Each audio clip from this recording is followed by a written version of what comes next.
Ce projet va me permettre de sortir de la pauvreté parce que ces plants, ce sont de bonne qualité. Ces plants sont venus il y a à présent 2 mois, mais regardez comment c'est. Je sais que ce projet va m'apporter quelque chose. J'ai eu 1 hectare de VA. Nous avons payé 15 000 francs pour avoir les plants. Comme Félicité, cette mère de 7 enfants, d'autres femmes de la région du Sud, Komoué, bénéficient aussi du projet d'appui au secteur agricole en Côte d'Ivoire, PESAC. Je me suis investie à faire le palmier à huile pour subvenir à mes besoins. Je me suis approchée d'une coopérative et ils m'ont dit qu'il y a un projet. Je me suis inscrite et puis l'année passée, j'ai reçu les plants, j'ai planté.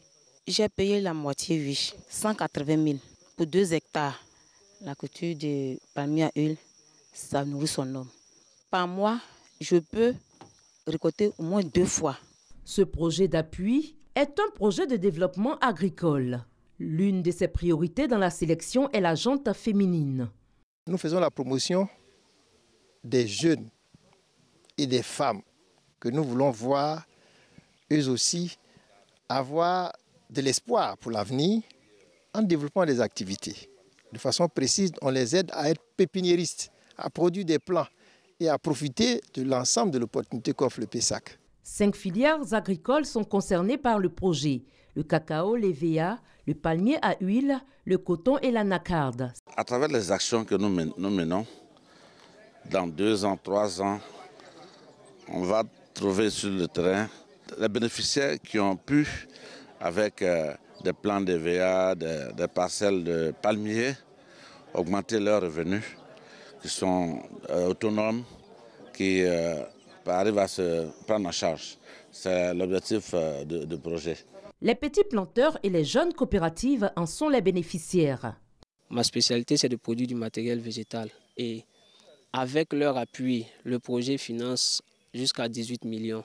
Ils te fournissent tout ce qui est intrants, produits de première nécessité, tout ce qu'il faut. Toi, tout ce qu'on te demande, c'est de rester sur le site et superviser le site. Ils t'aident à payer les premiers salariés jusqu'à ce que tu arrives à la vente.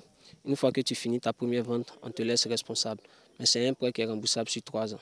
Le PESAC est accueilli favorablement par les petits producteurs, mais des difficultés demeurent. Aujourd'hui, les difficultés, c'est comment acquérir les plants. Parce que je pense que jusque-là, le projet n'a pas encore réussi cette politique de pépinière. Parce qu'elles vont se confier à des structures qui leur font des promesses, mais au finish, ces structures-là désistent ou bien ils donnent ces pépinières prévues pour le projet à d'autres personnes. Dans notre zone là-bas, il y avait près de 60 planteurs et c'est nous 2 qui avons pu avoir ces plans l'année dernière. À part ce projet-là, quand tu vas à ton pompe à argent pour aller payer, quand tu vas, on dit ah, tout ça c'est les plans de projet PESAC. Mais les plans de projet PESAC là, quand tu vas à chaque fois, ils sont livrés les plans, mais on ne sait pas juste où les plans là vont. L'approvisionnement des plans, les pépiniéristes privés n'arrivent pas à satisfaire nos demandes. Et nous essayons de diversifier les sources de production, les coopératives, d'autres pépiniéristes privés, individuels. Nous sommes en train d'étendre même les zones de production de plants. La journée mondiale de lutte contre la pauvreté est l'occasion pour les responsables du projet de convier les journalistes à une visite terrain dans la région du Sud, Komoué. Cette visite permet de découvrir le projet sous différentes facettes.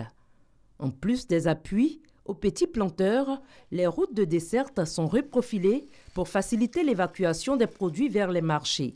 C'était très difficile, surtout en saison pluvieuse comme aujourd'hui nous sommes là. Les produits pourrissent dans nos champs. Mais après, au moment où la voie est faite, en tout cas, ça passe rapidement. Avec le projet, on a pu quand même construire ce pont. On a pu recharger ce tronçon pour que la durée de vie de ce tronçon soit au moins de 2 ans, de 3 ans. L'ouvrage lui seul, il fait déjà plus de 30 millions. Donc avec le rechargement qu'il y a eu et certains ouvrages de traversée aussi, comme des passages de bus qu'il y a devant, on environne pratiquement la 50aine de millions. Le projet d'appui au secteur agricole en Côte d'Ivoire est cofinancé par la Banque mondiale et l'Agence française de développement. Lancé depuis 2014, le PESAC prend fin en 2017. Le cancer du sein, un mal qui semble se dresser contre la gente féminine. L'Organisation mondiale de la santé, OMS, dénombre plus de 500 000 décès de femmes chaque année. En Côte d'Ivoire, plus de 1200 femmes ont perdu la vie en 2015, victimes du cancer du sein. La maladie touche aussi les hommes, mais avec un faible taux de moins de 1%. Un véritable problème de santé publique qui s'enracine de plus en plus. Selon les spécialistes, plus le cancer est détecté tôt, les chances de guérison existent. C'est pourquoi l'autopalpation est conseillée chaque mois, le 5e et le 6e jour, après les menstrues dès l'âge de 20 ans. Pour les femmes ménopausées, cet auto-examen doit être effectué tous les premiers du mois. L'examen de mammographie est recommandé aux femmes de plus de 45 ans. En Côte d'Ivoire, le combat contre le mal connaît des avancées. Le pays dispose désormais d'une unité de sénologie au sein du CHU de Treichville, premier centre public de traitement du cancer du sein, ouvert depuis septembre 2015. Malgré tout, l'ombre inquiétante plane toujours sur les populations. Partout dans le monde, la mobilisation s'accentue. Le mois d'octobre est décrété mois de la lutte contre le cancer du sein. Un combat symbolisé par la couleur rose, d'où l'appellation Octobre Rose. L'initiative bénéficie de l'adhésion de tous les acteurs de divers domaines d'activité, artistes, journalistes, sportifs, politiques. Tous mettent le couvert rose pour exprimer leur solidarité à la lutte et contribuer à la sensibilisation. La première étape du concours prix vert, institué depuis 2015 par l'Office ivoirien des parcs et réserves OIPR, vise à amener les habitants de la douzaine de villages riverains à respecter les prescriptions en matière de protection des parcs nationaux et réserves naturelles, en général et en particulier le parc national d'Azagny. Ce sont entre autres l'interdiction du braconnage, de l'orpaillage, de l'exploitation agricole et le prélèvement de produits forestiers. Pour avoir respecté au mieux ces critères de sélection qui ont été établis par la commission placée sous la présidence de Benoît Koné, secrétaire général de la préfecture de Grand Laou, le village de Nandibo 2 a remporté le prix vert avec 90 points sur 100. C'est Jean-Baptiste Zamélé, préfet du département de Grand Laou, président de la cérémonie, qui a remis le prix à Charles Tano, chef de village. Il s'agit d'un trophée, d'une enveloppe de 100 000 francs, d'un kit de salubrité et d'un tricycle d'une valeur d'1 million de francs CFA. La deuxième étape a consisté en l'organisation d'un tournoi de Maracana qui a permis à l'équipe du village de Boyo de sortir victorieuse sur le score de 3-1. Le préfet du département de Grand Laou et le directeur technique représentant le directeur général de l'Office ivoirien des parcs et réserves ont saisi ces opportunités pour exhorter la population à protéger le parc national d'Azagny. Jacqueline Lee Bouvier, cela ne vous dira certainement pas grand-chose, mais Jackie Kennedy, par contre, oui. Je suis d'origine française. Ma famille est venue ici au XVIIIe siècle. Eh bien, le 20 octobre 1968, Jackie Kennedy épousait Aristote Onassis, richissime armateur grec. Mais la dame aura marqué autrement les États-Unis. Elle est plutôt connue comme l'épouse du président Kennedy, assassinée le 2 novembre 1963. Intéressons-nous donc à son histoire.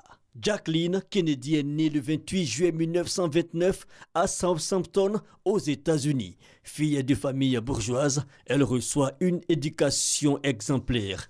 Elle pratique l'équitation, mais surtout les arts et la culture française. Elle rencontre en mai 1952 le démocrate John Fitzgerald Kennedy par l'intermédiaire d'un ami commun, un journaliste.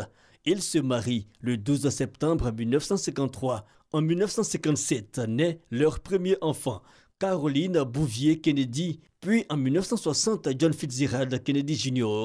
À cette dernière date, encore enceinte, elle contribuera activement à la cession de son époux à la Maison-Blanche. Le 20 janvier 1961, elle est l'une des plus jeunes premières dames de l'histoire des États-Unis. Une vie tranquille, hélas troublée par l'assassinat du président, son mari. We was jam-packed with spectators waiting their chance to see the president as he made his way towards the Trade Mart. It appears as though something has happened in the motorcade route. Something, I repeat, has happened in the motorcade route. There's numerous people running up the hill. Elle va se retirer alors de la vie publique, puis entamer une relation avec Aristote Onassis.